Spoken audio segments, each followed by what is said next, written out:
What's up, everybody? Babadees here, and we are back at it again. Just before the holidays, we're going to be doing a quick, simple, cheap, inexpensive, frugal video on corned beef, cabbage, and rice. If you haven't already done so, make sure you like, subscribe, and click on that little notification so you know when I'm actually posting something. What you're going to need for this recipe is corned beef. You're going to need about 1 to 2 cups of cabbage, some chopped onions, 1 cup of rice, salt, some pepper, and some water, 2 cups to be exact. Now this lovely device is a stackable pan. I'm going to be using it today so that I can cook all of this in one shot. So let's get started. In your lower pan, you're going to add in 1 cup of rice.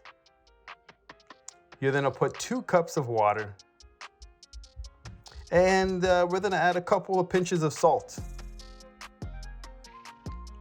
Whatever your preference is, if you want to get rid of it, you can get rid of salt altogether, but I'm putting a couple of pinches of salt in there.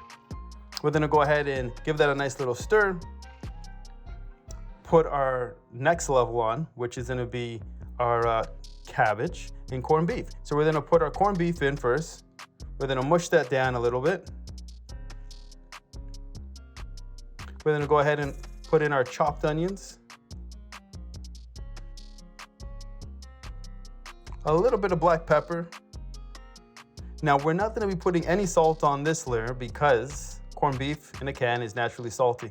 We're going to be adding in 1 cup or 2 cups of chopped cabbage. We'll put our lid right on top, and we'll get this ready for the Instapot. So in the Instapot, you want to make sure you put 1 cup of water in there. That will help the cooking process. Go ahead and put your lid on, seal it, hit that lovely button that says rice. That will bring it to a high pressure for about 12 minutes. And before you know it, you got cabbage and corned beef and beautiful rice that is perfect. You can see it right there, guys. It is perfect. So enjoy. Look at that. Enjoy, and I'll see you guys next time. Make sure you subscribe to the channel. Take care and be safe.